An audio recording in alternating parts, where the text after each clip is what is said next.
Good afternoon, everyone. We are now in chapter 36 of the book of Exodus. We left last week when God had assembled two very important persons, Bezalel and Oholiab. Bezalel actually comes from the tribe of Judah, son of Hur. This is from Judah. And Oholiab is from Dan. And both of these are specific individuals. You can see that there are many people who have skills, but God somehow selected these two individuals, and I guess they were more outstanding, and God gave them the heart and ability to teach other people to do the work. And so here, every gifted artisan in whom the Lord has put wisdom and understanding. Now, this is important. The idea here of gifted, the word actually means wise. And remember, wise literally means intelligent, experienced, have insight. And in these things that they do, they have particular skills. So notice, God doesn't bring the people together when they have no skills. God brought them together because they already had skills. And then God put more into them, wisdom and understanding. Now, these two are A and B, right? In understanding is also intelligence. Wisdom is also intelligence. And more importantly is that they also have the ability to teach. And so this is, I guess, the first instance that we can learn from chapters 35 and 36. Is not that God picked people with no skills. First, God picked two of the best of them all. And you can see in Bezalel and Oholiab. And then God also picked the rest who already have the wisdom, the knowledge, the intelligence, the insight to do the work. And then God put in them, on top of whatever they have, wisdom and understanding, essentially the intelligence to do the work, but more specifically, to know how to do all the manner of work for the service of the sanctuary. Now, the work of the sanctuary, I think this one we need to we need to understand. The word sanctuary basically means the holy place. The holy place. Now, the word sanctuary is not a very good word to actually use this. The holy place or the sacred place. And we know that God had actually brought the best of the Israelites with such intelligence to know how to do this work that he wants for the sanctuary. And I guess the last phrase here is equally important, according to all that the Lord has commanded. You see, God had shown Moses on Mount Sinai what he wants done, the blueprint, the pictures, the visions. And Moses is supposed to convey it to the Israelites. Now, how would Moses know who would be the best of these people? And God drew two persons. So we have Bezalel, and then we have Oholiab. And from here, they had a bunch of people who are also equally gifted. And God somehow introduce in their minds of Bezalel and Oholiab exactly what God wants in the holy place, in the tabernacle, right? And so because there is no blueprint that they have printed down, Moses didn't bring down from Mount Sinai the drawings. And so the way that God had communicated wasn't through Moses anymore. Now, there are lots of words that was communicated to Moses. In fact, showed Moses the imagery of what God wanted. But I guess gifted workers in this area is really not Moses' cup of tea. Moses went to school in the palace of Egypt, went to the wilderness of Midian. He was a great general. He was a great organizer. He was a great leader. But he is not an artistic person. But he can tell what he saw, but he cannot convey. And so in chapter 35 at the end, and now at the beginning of chapter 36, gives us this glimpse that God went ahead to select the best of people who already had the skill and then imparted to them that particular vision, how God wants it done. And to Bezalel and to Oholiab, they knew exactly what needed to be done. And so they could communicate to the rest of the gifted people. So this I think is a very important glimpse of how God wanted his sanctuary or his holy place built according to his design, his dimensions, his quality, his imagery, and his way. I think one of the things that we probably usually miss is that that God was very detailed in what he wanted. And in that detail, God had chosen two individuals to convey that. Now, in last week's chapter 35, we also saw that though Moses called Bezalel and Oholiab and every gifted artisans whose heart the Lord had put wisdom, notice God, this word put in verse 2 literally means to give, right? To give or to establish the intelligence and the knowledge to do the work that God wanted them to do. Now, always remember, the word heart always means mind, right? It is the choice, the seat of their ability to choose. And so, whatever God had placed in their minds is that blueprint to do exactly as what God wanted them to do.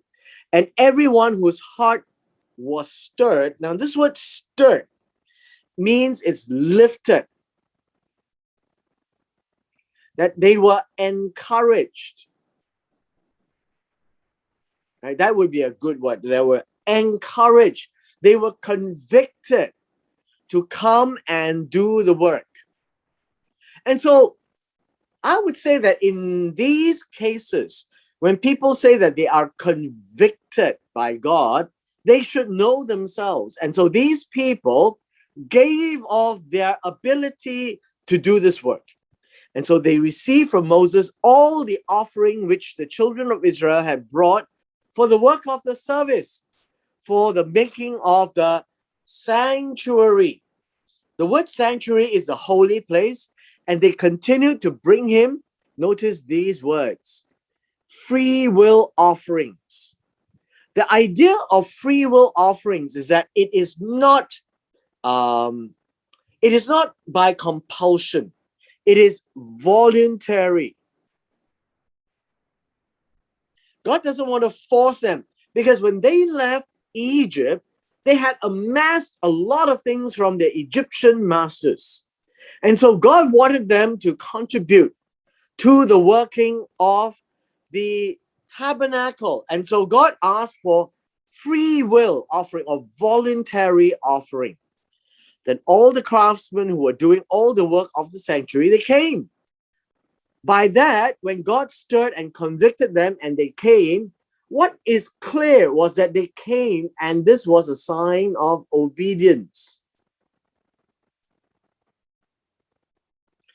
Each from the work he was doing. It means that they were already busy doing something, but because of this conviction that their heart was stirred to come and do the work, they gave up what they were doing and they came and to do the work. Now, in verse 4, they spoke to Moses saying, there is just too much already. Whatever is needed, they have brought them. And these people who brought enough for the service of the work, they are not bringing just purely raw materials. They are also doing the sewing, the weaving, the putting together of the building blocks of this tabernacle.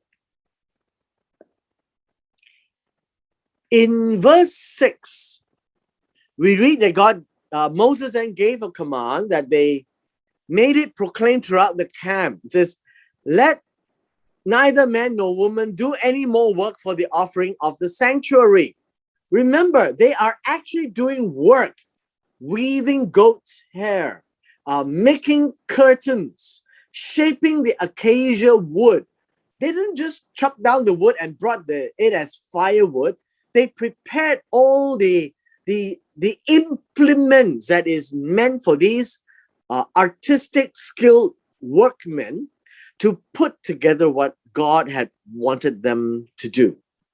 And so the people were restrained. The idea of restraint in verse 6 is quite interesting. They are actually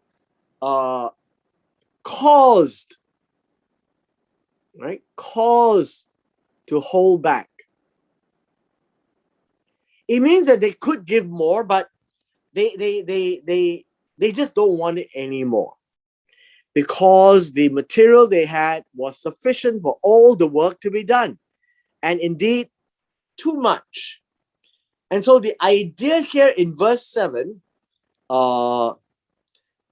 it seems to show that the word is too much or excess.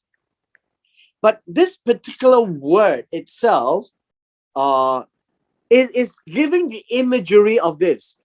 You have a line here, and this piece of wood has crossed the line, and this line here has crossed by so much. And so this piece is jutting out.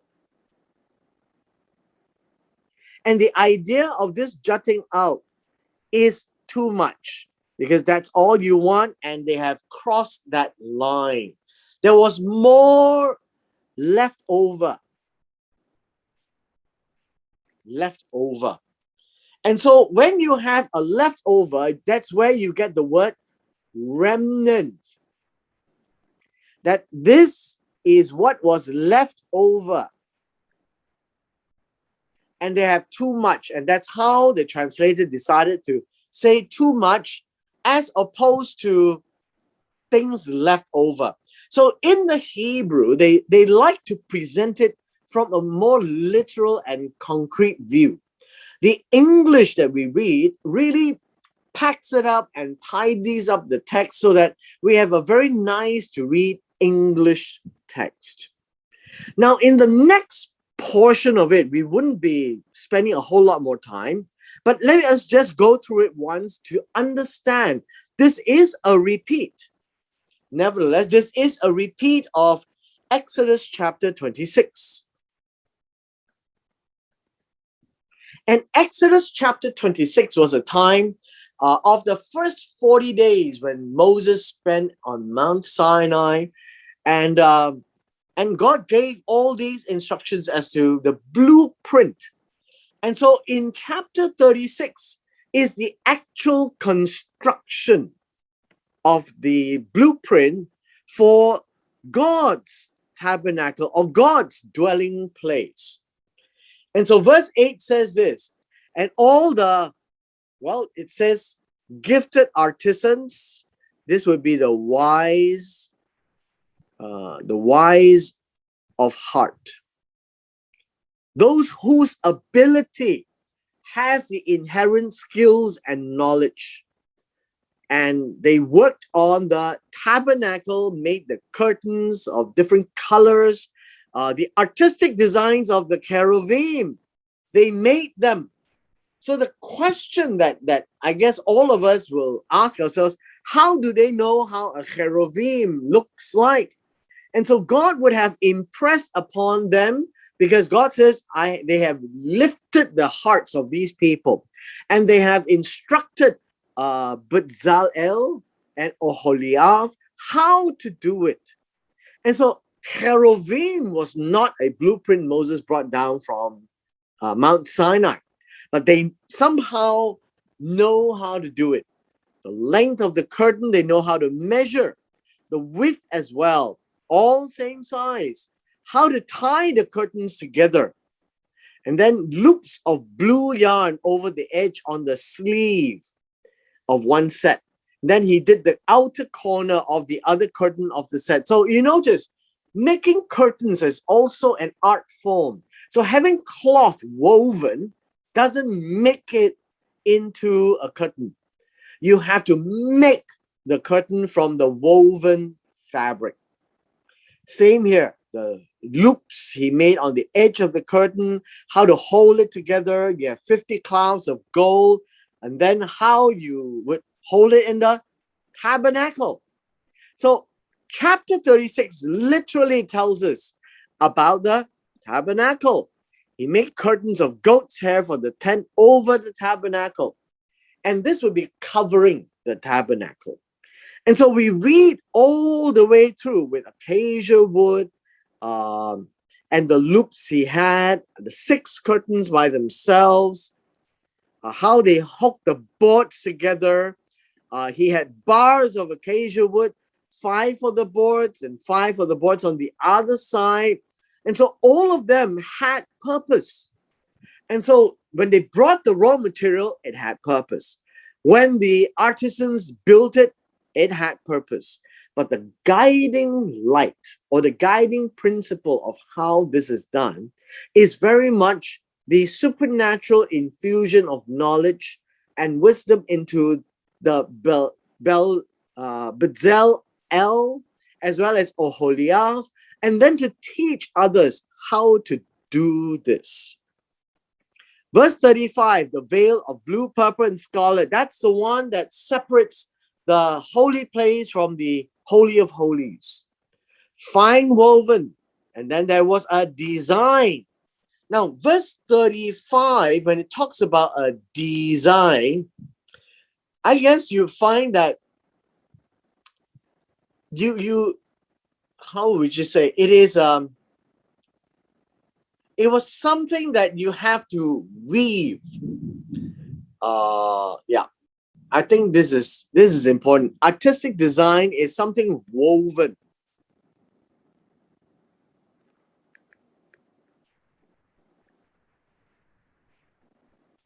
And woven by the linen they have, right? He made 4 pillars of acacia wood, overlaid them with gold, hooks of gold, and 4 sockets of silver for them.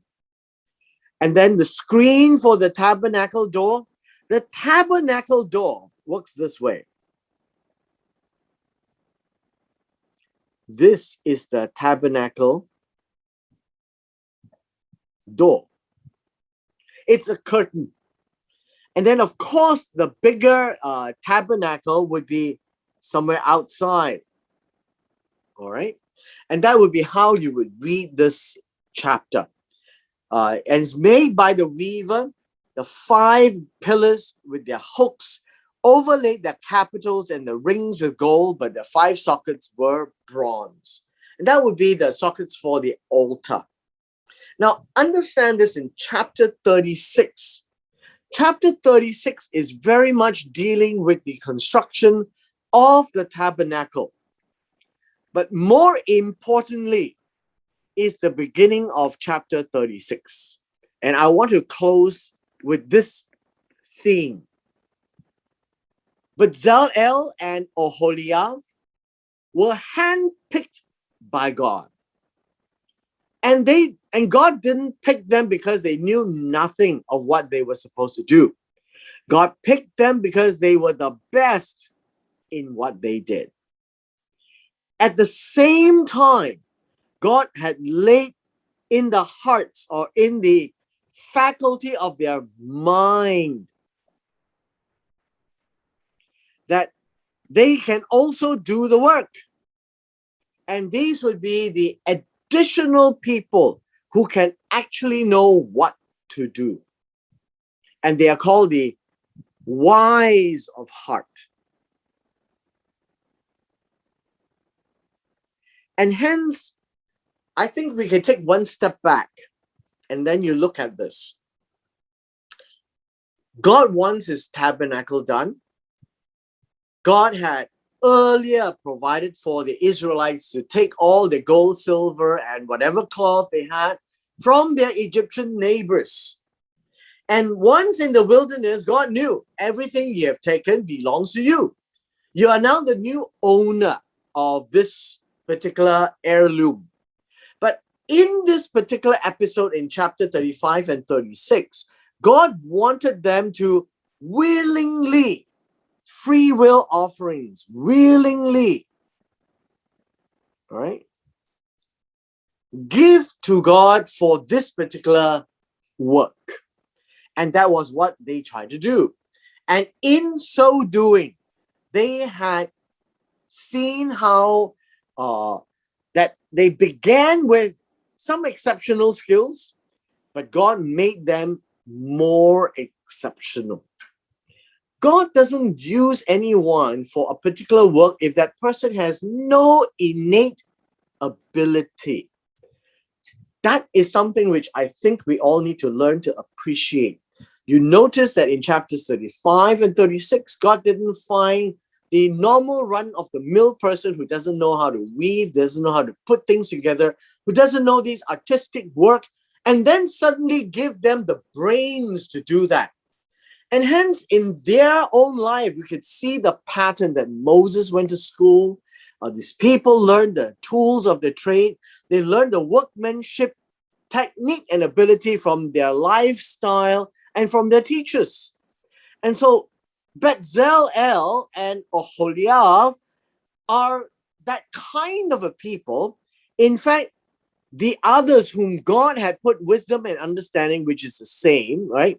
The intelligence and knowledge to be added to them, that they now are able to do all the manner of work for the service of the sanctuary. And so there is a divine work upon the gifted, or what the text says, wise of heart. And so one needs to be skilled before God can do that little more to make the person outstanding.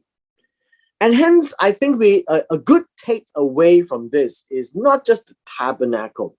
God gave all the details of the tabernacle, and it needs to be done. But how to do it is God laying on the hearts of Bezalel and Oholiab so that they can teach the rest exactly what to do.